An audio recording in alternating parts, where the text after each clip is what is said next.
He who shall save his race I shall name King. Really? Hey guys, DB Right here, and today we are here with new What If? What if Bardock was king of the Saiyans? And I think in order to tell this story a bit more in a way that actually makes sense, is to actually use elements from both the original Bardock TV Special as well as the Dragon Ball Minus version, which of course, as we know, is now officially canon, but I still think this could work, having both versions of the story nicely blended together. That way, we're not taken away from the most badass Saiyan in history, Bardock, nor are we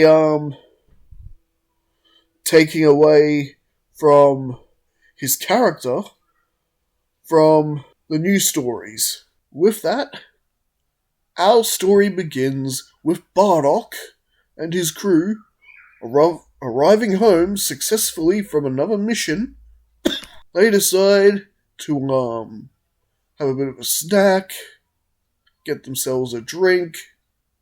After all, they deserve it with the effort they put in. And, well, Bardock decided he wanted to go home and see his family. So, he would eventually run into his wife Gine, who was running things at the butcher she worked at.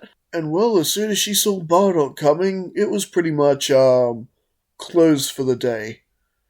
And, and this time around, even little Raditz is home.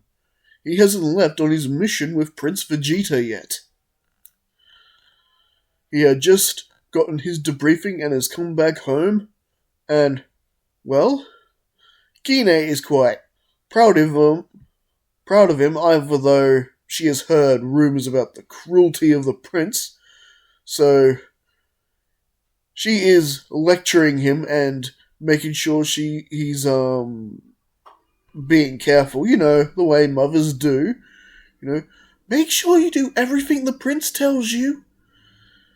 And, well, Bardock is quite proud of him too, and of course he knows about how cruelty, the king's family can be, especially the king himself. So at least, Bardock did get to see his oldest kid this time around. Hey kid, come back alive, okay? Raditz sort of nods as he's sort of quickly off again, and he is about to leave for his mission with Prince Vegeta and Nappa. And other than that, Bardock and Gine are pretty much spend the night looking over little Kakarot, who's, of course, is still in his nursing capsule. As Bardock stares at his youngest boy in the nursing pod, he can't help but think about that boy and his mother he tried to save on that planet. I am talking about Granola, I'm pretty sure that's his name. And he just can't get the picture out of his head that, what if this were to happen to their race someday? But then he'd sort of smirk and laugh it off. Huh, really? Someone attacked the Saiyan race? Who would have the balls?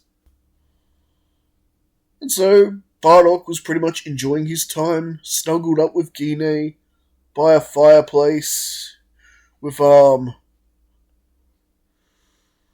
roasted dinosaur steaks in the fire, smelling good, But Bardock suddenly gets to his feet and leaves. Bardock, where are you going? Don't worry, Gine, I'll be back. Just gotta make sure my crew has left the tavern. You know how they get sometimes. That's very true.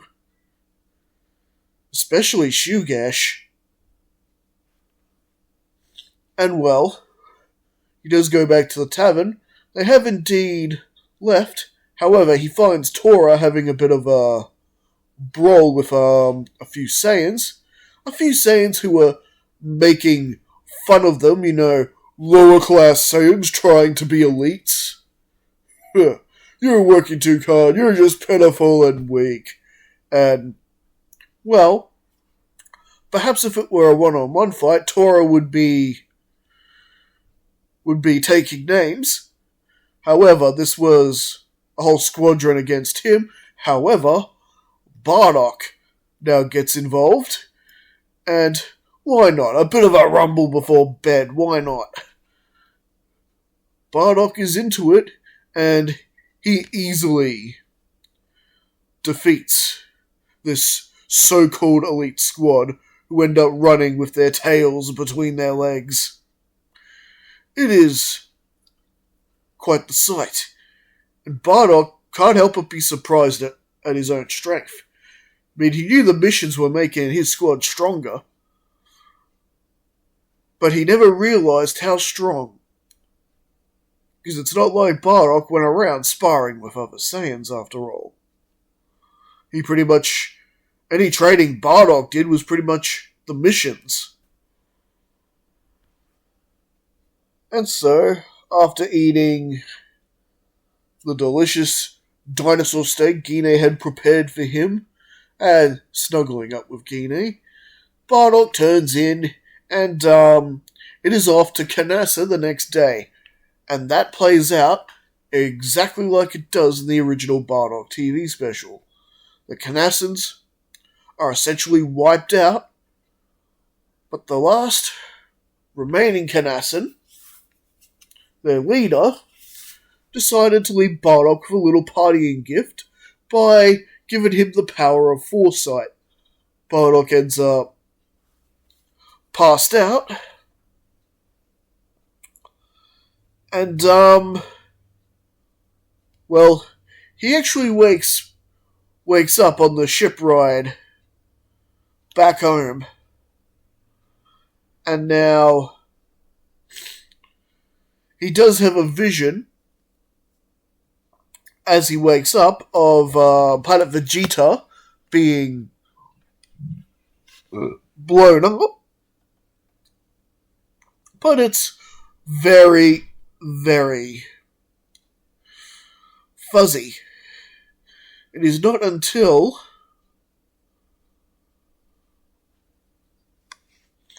Bardock is about halfway home to drop in on Gine again, which meets up with the new version of the story. They've gotten the order, all Saiyans have to return home. Yeah, that order is now gone through. And basically, this skips Planet Meat, so the Dodoria ambush does not happen in this timeline.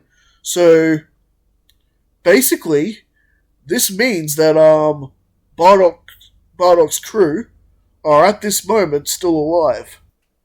So, as Bardock was conversing with the pilot, as well as one of the other Saiyan soldiers, Bardock does make those jokes that Frieza could be here to blow up the planet. His own forces are becoming almost equal to our own. Perhaps he could do without us pesky Saiyans around. Now, of course, he was only joking at this point, but then he is hit with another vision, a clearer vision, that it is indeed Frieza blowing up Planet Vegeta, and a sudden sense of panic is being shown in Bardock's face, and with Bardock's crew with him this time, who are witnessing this, as Bardock is running home, the rest of his crew are following him, checking on their leader. Bardock has made it home, and he's all, Guinea, where's Raditz? Raditz left on that mission yesterday, don't you remember? Are you okay? And he immediately runs into the house and he's looking at Kakarot. And Bardock says, I'm going to steal a pod for him. What? Why would you do that? And we get that whole speech in that it's Frieza. He's coming to destroy the planet. I'm serious, Guinea. I've seen it. In a vision. That Canasson, he did something to me. And now, I can see the future. Please listen to me, Guinea. We gotta get Kakarot off-world now. Please. Trust me. Believe me. Now, Guinea is quite shocked by all this. She doesn't know what to think. Has her husband gone crazy or something? She doesn't know. But with her crew, with Bardock's crew nearby, and of course witnessed the whole thing, and of course was close enough to hear the conversation just now, can confirm that one of the Canassans did indeed do something to Bardock, and that it was rumoured that if you lived on planet Canassa, you get psychic powers. So, this does convince Guinea enough to listen to Bardock, and with Bardock having backup, it was a lot easier for him to steal a space pod this time, and that night they evacuate Kakarot just like in the original. But Bardock's got his whole crew with him. And, you know, they are doing their best to sort of comfort Guinea. Even Fasha. You know, even though they consider Guinea a weakling and that she's, you know, not very strong and not very well liked amongst them, they can definitely sympathize with her, you know, having to abandon her kid, basically. But Bardock promises that if they can stop this crisis, they will bring Kakarot back into the fold. Their next step was to try warn people as best they could. After all, since this time it's not just Bardock, he's got his whole crew with him and Guinea. When he tells people that Frieza has come here to wipe us all out, to wipe the Saiyan race out, it's a bit more believable that it's not just Bardock in a tavern screaming to the top of his lung, Frieza's here, gonna blow us up! Frieza! Frieza! After all, that does sound pretty crazy, doesn't it? No, he's calm, he's collected, well, as much as he can be with some of the people naysaying him. However, when it comes out of the words of Guinea, it's definitely a lot more believable. And so, this gets the populace talking, at the very least. And word spreads really quickly like wildfire, as the Royal Guards have pretty much shown up to arrest Bardock and his crew. And yes, that means Guinea as well. Because, well, as far as the king knew, they were spreading lies. Frieza's not here to do that. Surely not. Not after all the loyal service we've done for him. Oh, King Vegeta is all on and on about that and loyalty after hearing the story from Bardock and everyone. The bottom line is that their warnings were falling on deaf ears here. And Bardock couldn't believe King Vegeta's cowardice. And Bardock began mouthing off to the king. You don't even deserve to be king. Come again, boy. You heard me. I'm telling you, our race, our planet, our way of life is in danger, and you won't do a thing to prevent it? You're a coward! King Vegeta's guards decide to step aside as King Vegeta fires a powerful ki blast at Bardock, attempt to destroy this. Yes, King Vegeta would destroy this traitor right here and there. Except, Bardock just knocks away the ki blast, there's an explosion on the palace roof, and, nice little hole in the ceiling now, and King Vegeta and Bardock are battling it out 1-on-1, and the guards and Bardock's crew are just sitting back and watching. As far as the guards can figure, this was a 1-on-1 fight for the throne. You challenge the king. The king fights. The king loses. He loses his crown. At least, that's how I would imagine Saiyan culture to run. No different to how monkeys establish their leadership.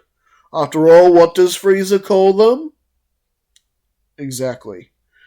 And so, Bardock and King Vegeta are having a bit of a duel between them. And it's quite an even duel. However, Bardock is clearly the superior fighter. King Vegeta is going at Bardock with everything he's got, while Bardock is just sort of smirking, enjoying the challenge, and with one powerful slam, slams King Vegeta into the ground, coming at him with a powerful knee, and yeah, and just to make sure that King Vegeta is actually finished off, not killed, just finished off as far as the fight was concerned, Bardock does fire a ki blast, enough to effectively stun the king. The fight is over, and by decree, Bardock is named king. And I think that is where we're going to leave things for right now. So what do you guys think? Did you enjoy this start to this story? Now that Bardock is king, what will he do? Will he order an evacuation of the planet? Or is he going to try and rally his people to make some kind of stand against Frieza before he gets around to blowing up the planet? All this and more next time. Don't forget to like and subscribe, leave a comment, and I'll see you guys next time.